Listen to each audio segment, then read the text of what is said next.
The Minister for Foreign Affairs and CARICOM Affairs, Francine Barron, has issued a statement addressing allegations that she misappropriated funds for a Dominica Disaster and Development Fund.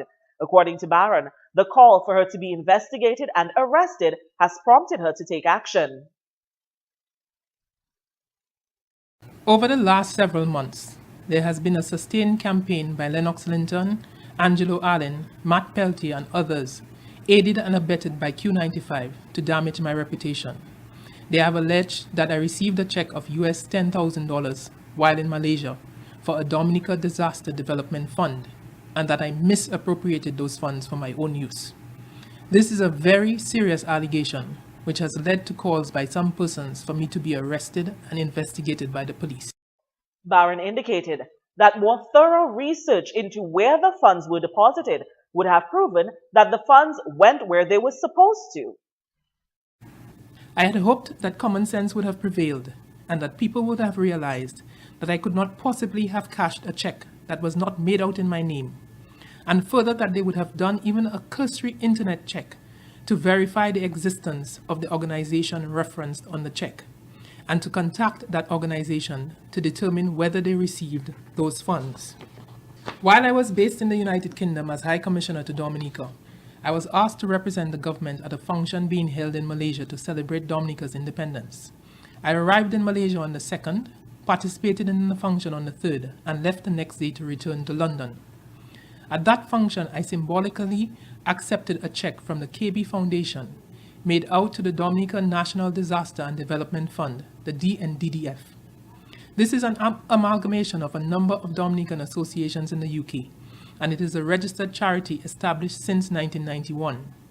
I am neither a member or entitled to any benefit from that charity. As soon as I returned to London, I informed the secretary of the charity of the donation to them and asked them to contact the foundation to have the funds transferred to them. The minister has indicated that the leader of the opposition, Lennox Linton, with the help of others, failed to research the matter, but rather embarked on a smear campaign. Lennox Linton and his fellow presenters on Q95 have persisted in repeating these false allegations about me, under the false pretense of the public need to know. However, not once have they sought to contact me to ask me anything about this check. They never once contacted the High Commission in London. They never sought to contact the charity. If anyone Googles that name, they will find all of the contact information of the trustees of that charity. They never contacted them. The representatives of that charity came to Dominica in September 2015, after Tropical Storm Erica, and made a public donation to the Red Cross of $65,000 and a container of supplies valued at £15,000.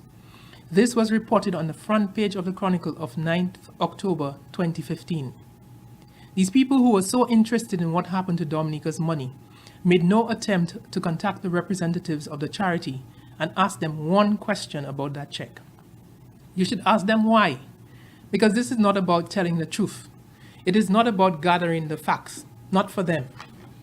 Unfortunately, the practice has arisen in Dominica, where people feel empowered to make all sorts of baseless allegations against others without providing any proof of what they say. Barron informed that she has issued a letter to Linton, Matt Peltier, Angelo Allen, and West Indies Communications Enterprise, the owners of Q95, demanding an apology from them, but also seeking compensation, but the money will not be for her. I am of the view also that I am entitled to significant damages for the sustained campaign, much more than Checo was recently ordered to pay, but I do not want one black cent from them. Instead, I have asked them to pay US $10,000. That is the very same sum that they were so concerned about, and I want them to pay to a Dominican charity of my choice. We enjoy freedom of speech in this country, but with freedom comes responsibility. And when one abuses that freedom, there are consequences. I will not stay silent anymore on those issues. And also making our news,